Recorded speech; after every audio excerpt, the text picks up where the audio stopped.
सानैमा बुवा आमाको दुःख बुझेकी डोटीकी चेली भन्छन्, घर पनि गाउँपालिकाले नै बनाइदियो, बाख्रा पनि गाउँपालिकाले नै किनिदियो। तर के गर्नु, बुवा अशक्त भएर होला सबैले हेला गरे अनि पढाइ पनि छाडे। बाबा मम्मी गरिब हुनुहुन्छ, बाबा मम्मी धनी भएको भए, कमाउन सक्ने भएको भए, बाबा पनि अपाङ्ग नहुनु भएको भए, अनि त्यसपछि हामी पनि धेरै पढ्थ्यौँ होला, हामी पनि अर्को जस्तै सान गरेर हिँड्थ्यौँ होला जस्तो लाग्छ मलाई। काहीँ रोयो भने अनि यस्तो आँटिलो मान्छे पनि रुन्छन् र? हुन त म आरती धेरै गर्छु, म कहिले रुन्न त्यसरी, जति जसले जे गरे नि रुन्न। बरु भित्र मन चाहिँ रोआ होला, बाहिर चाहिँ म रुन्न कहिले नै। आँसु त कहिले कसैले देखाएको छैन दाइ मैले अहिलेसम्म। अनि यो गाउँको नाम चाहिँ के भन्छ नानु? बडीकेदार गाउँपालिका वडा नम्बर 1 गुजैल भन्छ। डोटी गुजैल डोटी। भनेपछि म डोटीको चेलीसँग चाहिँ भेट भएको छु। अन्त बिहानै बाख्रा चाहिँ फुकाउने रहेछ होइन त? हजुर। कति पालेका छौ बाख्रा? 14वटा मात्र। 14वटा? हजुर। ओहो। अनि यो बाख्राको बगालमा चाहिँ खसी बोका पनि छन्? छन्। बेच्नुहुन्छ? हजुर बेच्छौँ। कति पर्छ एउटालाई? एउटालाई पर्छ 20-25। आज हो? हजुर। आज म खसी किन्न आएको हजुरको गाउँमा। बेच्ने हो? हजुर। कतिमा? अब कति पर्नु सानै छन्। कति पर्ला? खै कति पर्ला, 10-11 हजार पर्छ होला। यो खसीले कति पर्छ होला? खसी त त्यो ठुलो होला। कतिमा दिने? 10-11 हजार पर्छ होला। जम्मै? खै बाबा मम्मीले सोधे थाहा होला। हो? हजुर। ल आज हामी चाहिँ यो खसी लाग्ने भयो है त? हजुर। अनि यो गाउँ त कति राम्रो गाउँ रहेछ, खासै घर पनि रहेनछन् होइन? डाँडा पाखा टक्कै रहेछ, त्यसपछि बिचमा चाहिँ 3वटा घर मात्रै होइन? हजुर। अनि यो घरमा चाहिँ गाउँघरमा हुर्केको मान्छे होइन? हजुर। कस्तो लाग्छ गाउँ? गाउँ राम्रो लाग्छ, आफू जन्मिएको ठाउँ अनि राम्रो लागिहाल्छ। अनि हजुरहरूलाई कस्तो लाग्छ? मलाई पनि एकदम राम्रो लाग्यो। साँच्चै हो दाइ, तपाईँले ठग्नु त भएन, यहाँ त बाघ भालु लाग्छ। बाघ लाग्छ? हजुर। अनि बाघले त बाख्रा खाइदिन्छ होला त? खाइदिन्छ। खाइदिन्छ? हजुर।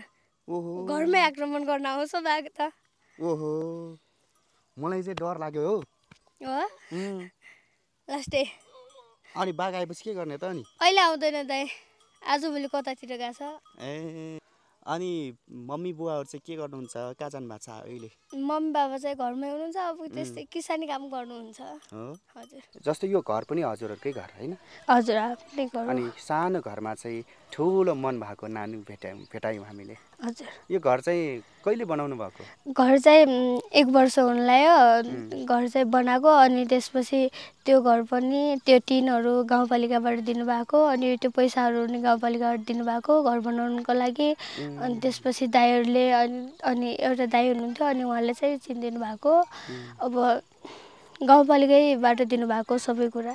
भनेपछि गाउँपालिकाले सहयोग गरेको छ बुवाको अवस्था हेरेर, परिवारको अवस्था हेरेर होइन? हजुर। अब बुवा मम्मीको अवस्था त हेरेर दिनुहुन्छ, तर गाउँको मान्छेले त्यसलाई नदे यताउति भनेर त्यस्तै कुरा लगाउनुहुन्छ।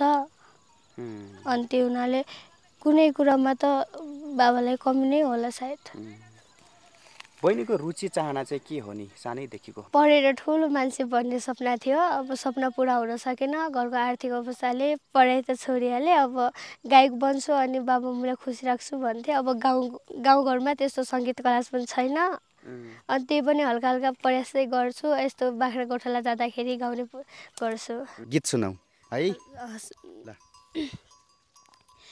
मै मर्नुको रहन उपाय, तिमीलाई औला पराइले उठाए, चाह्यो भने मेरो माया मर्न पनि सक्छ, सिउँदो भरि पराएको भइसक्यो, यति धेरै माया नगर, तिमीलाई अप्ठ्यारो पर्न पनि सक्छ, सिउँदो भरि पराएको भइसक्यो, यति धेरै माया नगर, तिमीलाई अप्ठ्यारो पर्न पनि सक्छ।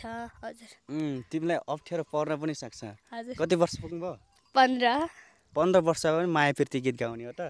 हजुर अब गीत त्यस्तै गाउनु भएको छ अनि गाइदियो मैले पनि। गीतमा मात्र? हजुर गीतमा मात्र सीमित।